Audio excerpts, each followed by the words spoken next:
You ever come home and feel it in your chest before your brain catches up?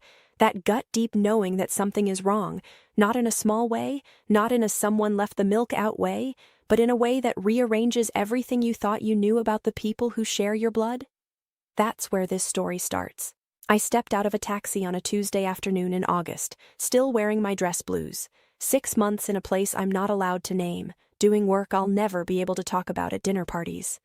The kind of deployment where you sleep with one eye open and your boots laced tight because the difference between breathing and not breathing sometimes comes down to 3 seconds. My name is Jordan. I was 29 years old, and all I wanted, the only thing that had kept me stitched together through those 6 months, was the thought of walking through my own front door, locking it behind me, and standing in the silence of a house that belonged to no one but me. But when I looked up from the curb, there was a sign jammed into the middle of my lawn. Big, red, impossible to misread, sold. And behind that sign, 2 guys in coveralls hauling boxes out my front door. My books, my framed commendations, the quilt my grandmother made me before she passed. They were tossing it, into a rusted dumpster parked in the driveway like my entire life was a clearance sale nobody bothered to advertise. I didn't scream. I want you to understand that, because it matters later. I didn't scream, I didn't cry, and I didn't fall to my knees on that sidewalk, even though something inside me cracked so deep I could almost hear it. You spend enough years in military intelligence and you learn something most people never figure out. The person who loses control first, loses. Period. So I just stood there, bag on my shoulder, jaw tight, eyes taking in every single detail the way I'd been trained to sweep a hostile environment. And that's when I saw them. My father, Richard, and my brother Caleb, standing on my porch, beers in hand, watching those men destroy my belongings with the casual disinterest of 2 guys watching a football game they didn't really care about. Richard saw me first. He didn't flinch, didn't apologize, didn't even have the basic human decency to look uncomfortable. He just lifted one lazy finger, pointed it at the dumpster and said, "You don't live here anymore. We cashed out." 7 words. That's all it took to tell me exactly who I was to them. Not a daughter, not a sister. An asset. A line item on a spreadsheet they'd decided to liquidate without so much as a phone call. I started walking up the driveway. Slow, steady, my boots hitting the gravel with the same rhythm I'd marched to for the past decade. Every step was deliberate, every breath was measured. Because I'll tell you something about rage. Real rage, the kind that starts in your bones. It doesn't make you loud. It makes you quiet. It makes you terrifyingly, dangerously precise. Richard's eyes flickered as I got closer. Good. He should have been nervous.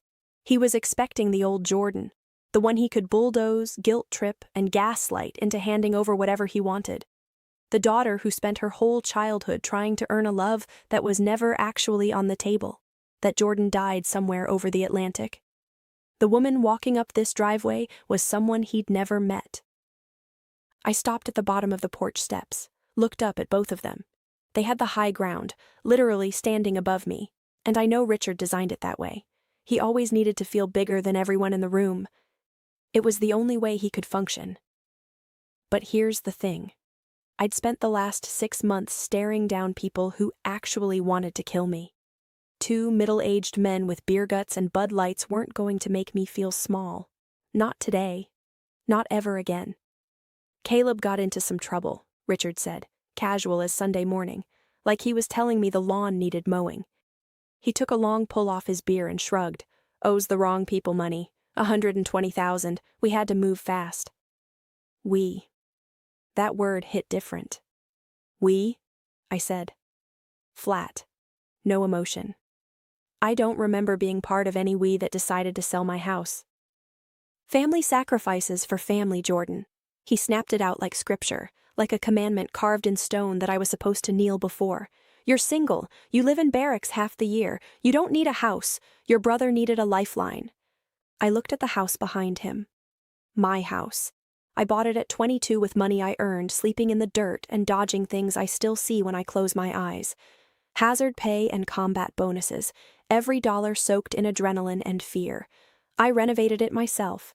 sanded the hardwood floors until my fingers bled, painted every wall a soft gray that finally made the noise in my head go quiet. That house was the only place on earth where I could exhale, and they sold it like it was nothing. Because to them, anything that was mine was really just theirs in waiting. I remembered Richard standing on this same porch 7 years ago, the day I closed on the place. He told me I was selfish for buying property while Caleb couldn't make rent. Selfish for investing in my own survival. They punished me for being stable then, and they were punishing me for it now. But here's what Richard and Caleb didn't know. Here's what they couldn't possibly have planned for. They made the worst miscalculation of their lives, and I was about to let them feel every single consequence of it. You use the power of attorney, I said. Not a question. Caleb grinned, actually grinned, and raised his wrist to check his watch. The sunlight caught the face of a brand new Rolex, heavy and gold and paid for with the wreckage of my life. It was legal, sis, he said, his voice dripping with the arrogance of someone who has never once earned anything on his own. Dad saved my life. You should be happy you could help. I looked at that watch. Then I looked at his eyes. There was nothing behind them. No guilt, no conflict, just the dull satisfaction of a parasite that had finally fed enough to feel full. I signed a power of attorney for medical decisions, I said slowly, letting each word land like a dropped stone. In case I came back in a box, not so you could loot my life while I was still breathing. It's done, Richard cut in, waving his hand like he was brushing away a fly. The buyer is inside doing a final walkthrough. Money's wired. Caleb's debt is cleared.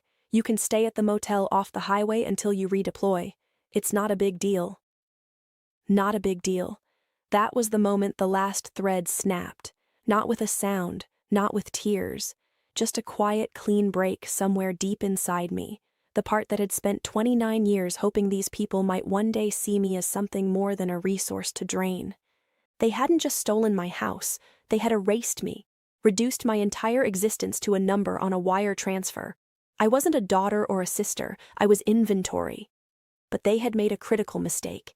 They thought the house was my armor, they thought that by taking it they'd left me defenseless. They didn't understand. The fortress was never the building. It was inside me, and they couldn't touch it. I looked at Richard. Then I looked at the front door. Is the buyer here? I asked. His jaw tightened. She's inside. Don't you dare make a scene, Jordan. She paid cash. We need this deal to close. I smiled. It wasn't warm. It wasn't kind. It was the smile I reserved for moments when someone across a table had just played their last card without realizing I was holding the entire deck. I wouldn't dream of making a scene, I said, stepping up onto the porch. I just want to meet the new owner. And what happened next? It changed everything. For all of us. The front door opened before I could touch it, and a woman in a beige pantsuit stepped out like she owned the place. Which, in her mind, she did. Her name was Sarah. I didn't know that yet, but I knew her. I'd seen 100 versions of this woman. The sharp eyes that scan a room and see dollar signs instead of people, the manicure that costs more than most folks' car payments, the posture of someone who's spent a career being the smartest person at the table and never letting anyone forget it. She wasn't buying a home, she was acquiring a property. There's a difference, and if you've ever felt it, you know exactly what I mean. She looked me up and down. The uniform, the medals, the dust still on my boots from a country she'd never think about, and dismissed me in under 2 seconds. You must be the daughter, she said. No handshake, no warmth. Just a statement wrapped in a tone that told me she'd already decided I was an inconvenience. Your father mentioned you might show up. Look, honey, it's done. Papers are signed, money's transferred. I need you off my property before I call the police. Her property. I glanced past her through the open door. Richard was standing at the kitchen island. My kitchen island, the one I'd installed myself, cutting my knuckles on the granite because I couldn't afford a contractor, holding a bank receipt with both hands. His face was flushed, not with guilt, with triumph. The high of a man who genuinely believed he'd just pulled off the con of a lifetime. He looked up, caught my eye through the doorway, and grinned, wide, proud, The kind of smile that turns your stomach because you realize the person wearing it has no idea what's coming. "It's over, Jordan," he called out, waving that receipt like a flag.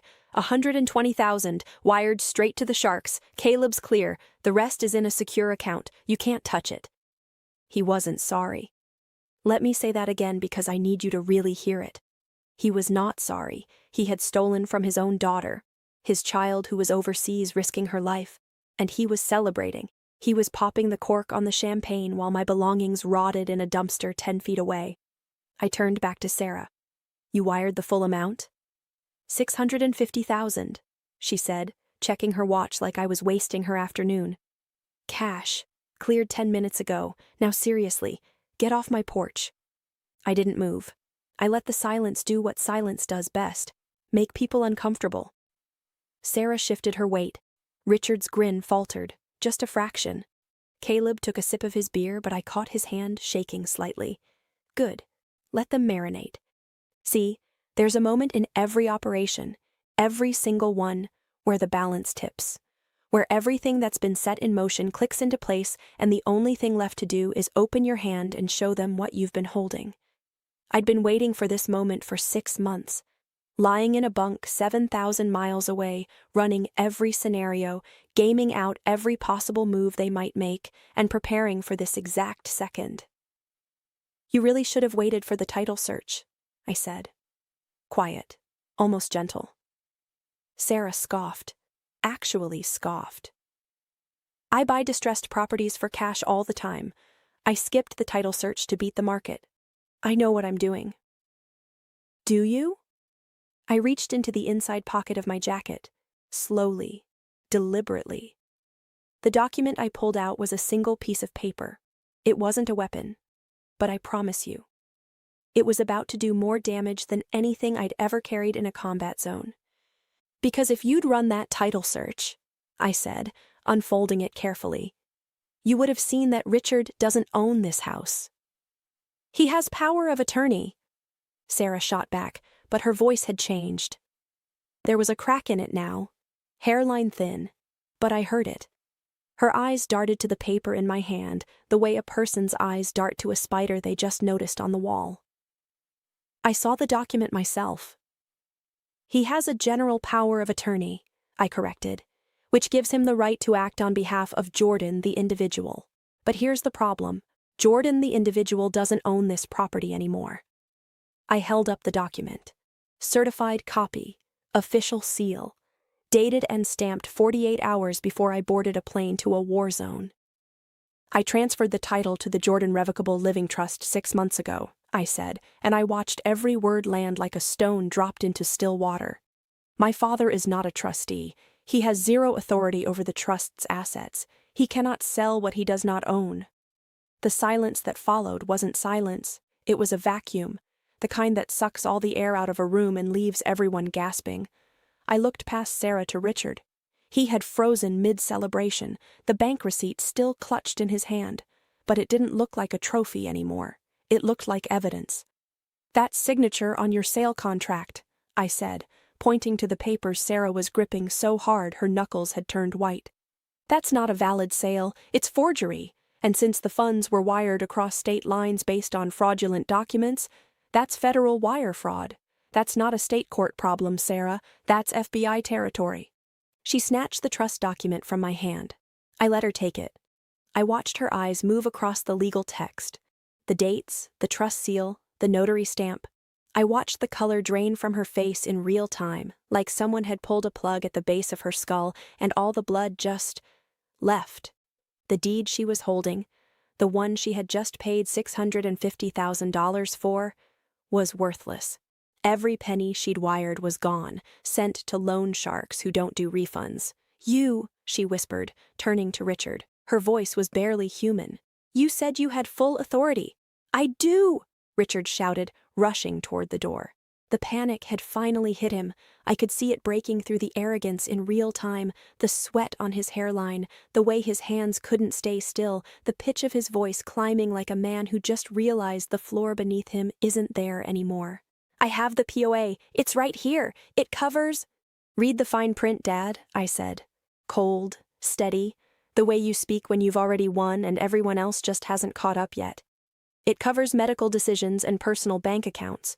It does not cover assets held in a trust. You just sold a house you don't own to a woman who just lost everything she paid for it. Richard opened his mouth. Nothing came out. And Sarah? Sarah turned on him with the kind of fury that doesn't yell. The kind that speaks very, very quietly because it's already decided what it's going to do, and screaming would be a waste of energy. "Give me my money back," she said. "Right now. Reverse the wire." Richard stumbled backward into the kitchen counter. I can't." "What do you mean you can't?" Her heels cracked against my hardwood floors like gunshots as she closed the distance. Richard pressed himself against the refrigerator, nowhere left to go. "The money for Caleb, I already sent it," he stammered. The truth was clawing its way out of him now, ugly and desperate. "The loan sharks took it. It's gone. I can't get it back."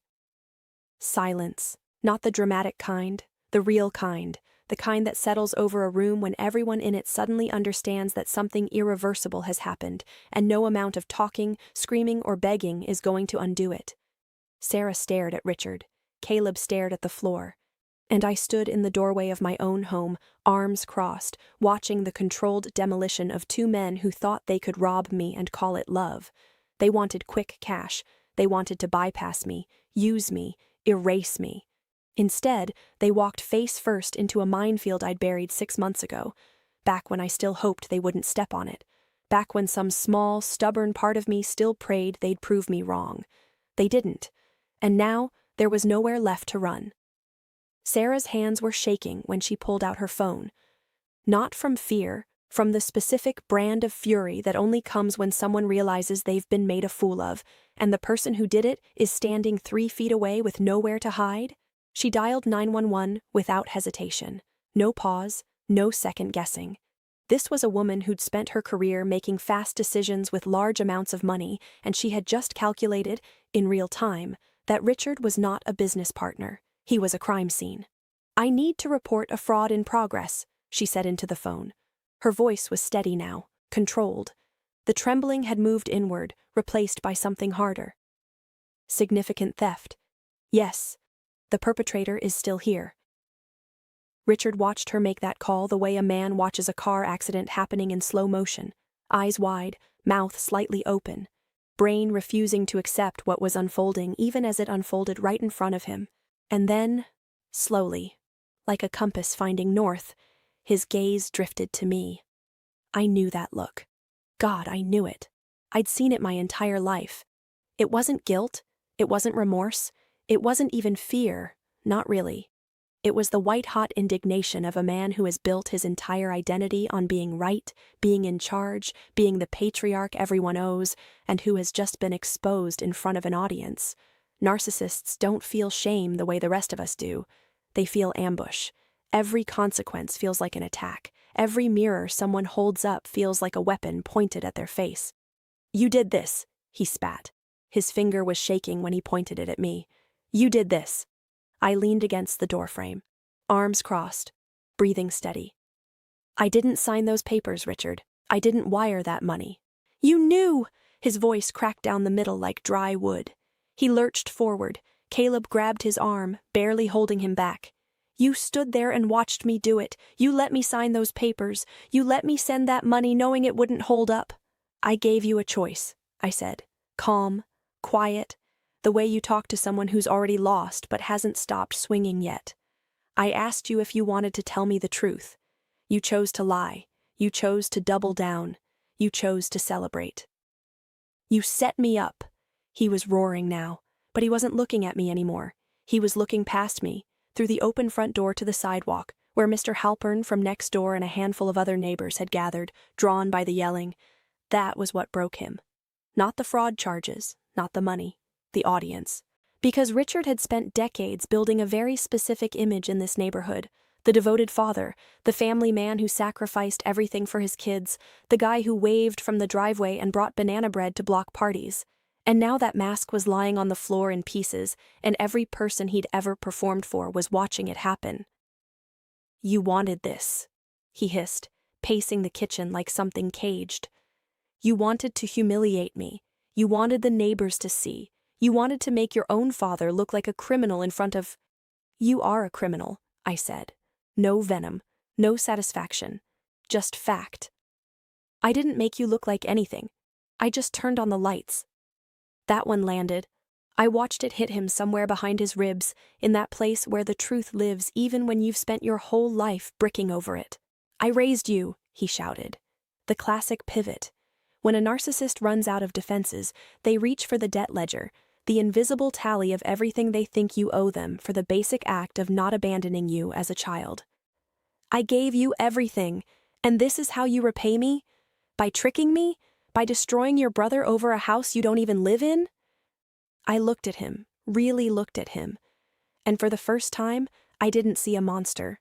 I saw a man so terrified of being ordinary that he'd eat his own children alive just to feel powerful, and I felt something I didn't expect. Not forgiveness, not yet, maybe not ever, but clarity. I didn't trick you, I said. I protected myself, and if my safety feels like a trap to you, that tells you everything you need to know about what you were planning to do. Sirens cut through the evening air. Red and blue lights swept across the living room walls, my walls, painting everything in harsh, strobing color. 2 officers came through the front door.